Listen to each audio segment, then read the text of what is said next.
Hai, jumpa lagi di Anglit Story. Sesuai janji aku mau membahas tentang apa yang akan terjadi di tahun 2021 ini sesuai dengan jadwal. Saat ini tahun 2021 dunia masih terpengaruh apalagi dengan munculnya 4 varian baru dari coronavirus. Jadi, aku mau sharing berita tentang apa saja yang akan terjadi di tahun 2021 ini. Simak baik-baik. Sebelumnya kita ngopi dulu.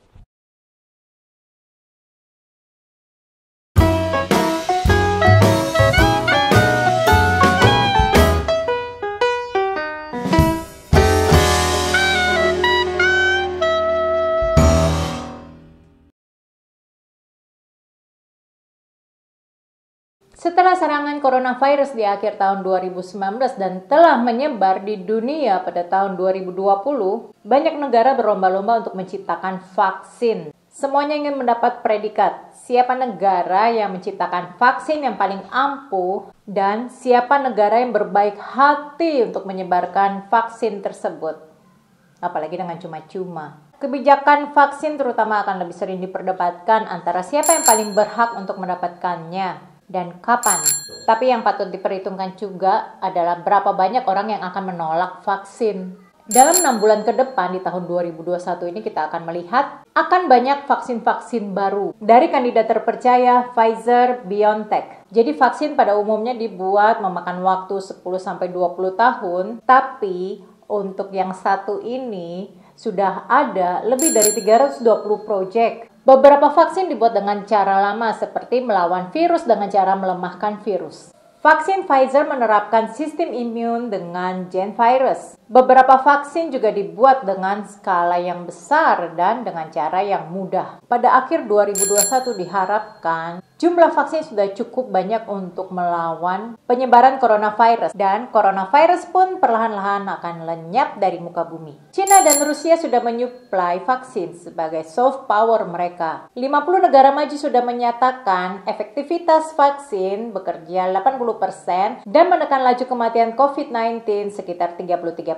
Harapan ke depan semoga efektivitas bertambah setidaknya mendekati 90% dan pembagian vaksin secara adil. Indonesia sendiri sebenarnya sudah menyiapkan untuk pembuatan vaksin. Vaksin merah putih yang sedang dipersiapkan oleh lembaga biomolekuler LBM Eijkman. Vaksin ini dibuat dengan menggunakan strain virus lokal yang berkembang di Indonesia dan diharapkan dapat diproduksi pada Juni 2021 ini.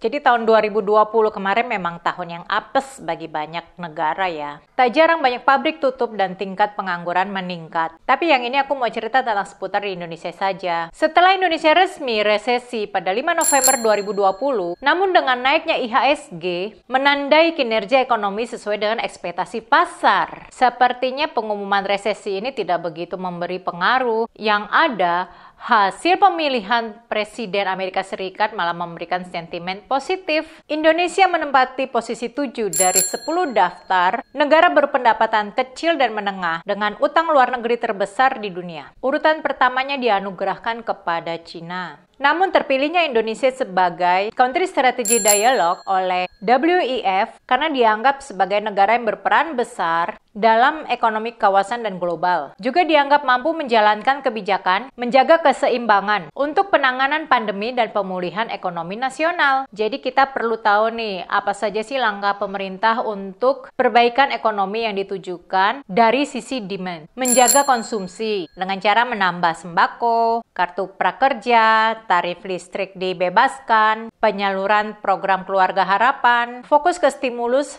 pariwisata, restoran, transportasi, dan lain-lain. Mendorong investasi dengan memberi insentif pajak, bea cukai, kelonggaran bagi UMKM, dan mendukung ekspor-impor. Insentif juga nih, pajak, bea cukai, terus peraturan disederhanakan, tidak dibuat ribet, dan peningkatan ekspor-impor tentunya. Jadi kita semua tahu ya konflik yang terjadi antara China dan Amerika Serikat. Setelah saling tuduh siapa yang pertama kali menyebarkan coronavirus dan pertempuran sengit antara kedua negara ini yang terjadi di tahun 2020 kemarin tentunya. Karena keduanya sudah empot-empotan akibat coronavirus ini ya, jadi mau menempuh cara peperangan yang tidak biasa. Setelah terpilihnya Presiden Biden, jangan berharap ya kalau perang yang dilakukan ini seperti caranya si Trump. Yang jelas, kedua negara ini akan menempuh pertempuran di dunia hiburan. Dua negara ini akan berjuang untuk menciptakan produksi film secara besar-besaran dan secara yang paling bagus lah untuk kita nikmati. Jadi tinggal tunggu saja ya, siapa negara yang akan menjadi pemenang box office. Wah, seru nih, kayaknya kita jadi nongkrongin film-film terus. Pandemi tahun 2020 telah meningkatkan perilaku teknologi seperti konferensi video, ya belajar online, juga kayak shopping online, terus ibadah juga online. Bahkan konsultasi juga bisa online sekarang. Welcome 5G. Pita frekuensi 2,3 GHz yang berada pada rentan 2360 sampai 2390 MHz yang digunakan untuk layanan 5G. Tentunya kita akan menikmati 5G di tahun 2021 ini. Sejak Elon Musk memulai Tesla dan pabrik-pabrik baterai bertambah banyak terutama di Indonesia, diharapkan dapat mengurangi polusi udara dan krisis bahan bakar fosil. Entah ya, kalau bagi gue sendiri ya memang sih polusi udara berkurang. Tetapi kan baterai itu kan dibuatnya dari karbon. Sedangkan karbon juga penyumbang polusi terbesar. Ibaratnya mengurangi satu masalah dengan menimbulkan masalah baru. Ya, tapi semoga aja ini cuma pikiran gue aja ya. Beberapa pabrik mobil telah memproduksi mobil listriknya, sebut saja seperti Hyundai, Morris, Volkswagen, dan sebagainya. Yang ternyata angka penjualan mobil listrik ini tergolong bagus. Mengingat angka penjualan mobil di tahun 2020 itu sangat menurun tajam.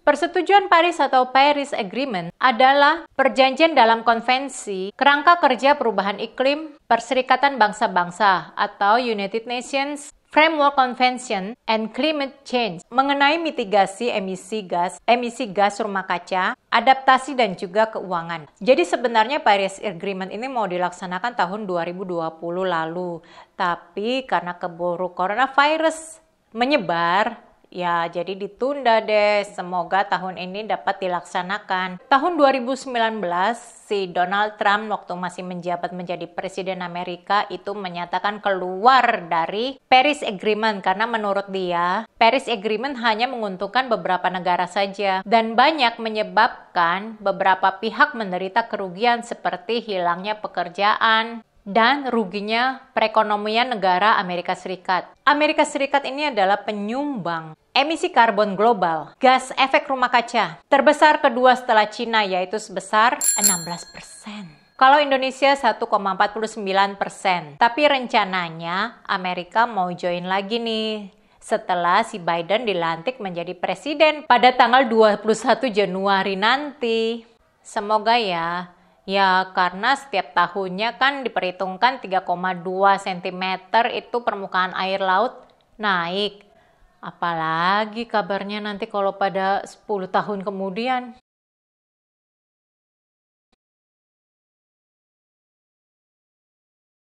Asteroid Apophis diperkirakan akan menabrak bumi pada 12 April 2068. Dan hal ini bisa menjadi bencana besar. Jadi pertama kali Apophis ini ditemukan pada 19 Juni 2004 oleh astronom yang pada saat itu sedang mengamati benda langit di Kitt Peak National Observatory, Arizona. Tapi awal tahun ini ternyata kecepatan asteroid itu semakin bertambah. Diperkirakan karena efek Yarkovsky. Saat tubuh asteroid memanas di bawah sinar matahari, ia memancarkan energinya supaya menjadi pendorong kecil untuk benda kosmik.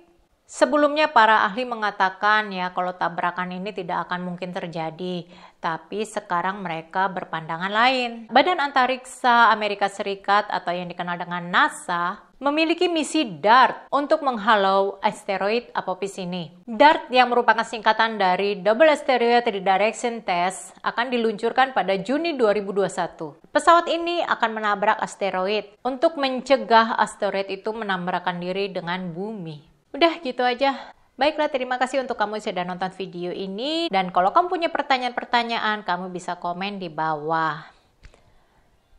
Jangan lupa like dan subscribe.